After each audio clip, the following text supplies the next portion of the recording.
C'est le grand jour au Champ d'Écailles. Des centaines de curieux attendent avec impatience la transhumance. Les agneaux, eux, rentrent au bercail pour passer l'hiver, accompagnés de leurs bergers et de bénévoles. Quelques dizaines de minutes et centaines de mètres plus tard, les brebis sont arrivées dans leur demeure hivernale et laissent place à la clôture de la saison.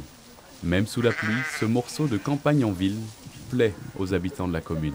C'est super, c'est un endroit magnifique. On est en ville ici et le matin on arrive, il y a des moutons, on est dans ce cadre merveilleux.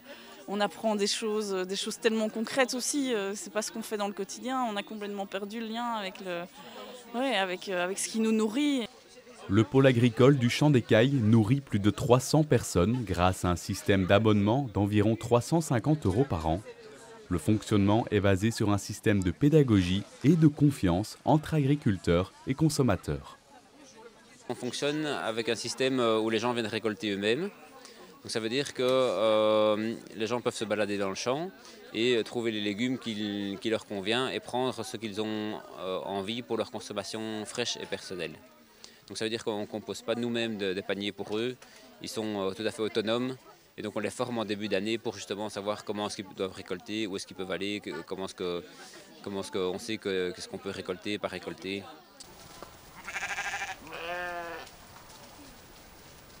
Antoine, initiateur du projet du Champ d'Écailles, se compte parmi les 10 professionnels de cette ferme urbaine collaborative, financée en grande partie par le soutien citoyen dans la main-d'œuvre et dans la consommation. Les subsides publics ne représentent que 10% des revenus de ce champ qui sort de l'ordinaire. Et pour le berger, recevoir le soutien de la PAC semble difficile à concevoir. La politique agricole commune est gérée au niveau régional et donc c'est la région bruxelloise qui est censée gérer la politique agricole commune. Mais comme en région bruxelloise il y a 250 hectares de terres agricoles, c'est-à-dire très peu, finalement ils n'ont pas vraiment la capacité d'aider les projets qui se lancent comme le nôtre. Et en plus de ça, nous on sort complètement du cadre des projets agricoles classiques. Et au niveau de l'Europe, on n'a jamais fait les démarches parce que c'est des gros dossiers. C'est vraiment des énormes dossiers à remplir qu'on n'a pas spécialement envie de remplir à l'heure actuelle. Donc 2,80 s'il vous plaît. Des démarches administratives compliquées qui sont un frein au développement des petites structures. Selon Antoine, l'ensemble du modèle agricole européen est à revoir. Un minimum d'emploi pour un maximum de rendement. C'est toujours ça, c'est ça la vision principale de la politique agricole commune. Donc elle soutient ça. Et donc il n'y a plus que les gros qui deviennent de plus en plus gros. Et les petits s'écroulent les uns après les autres. Et à part ça, il y a le Champ d'Écailles.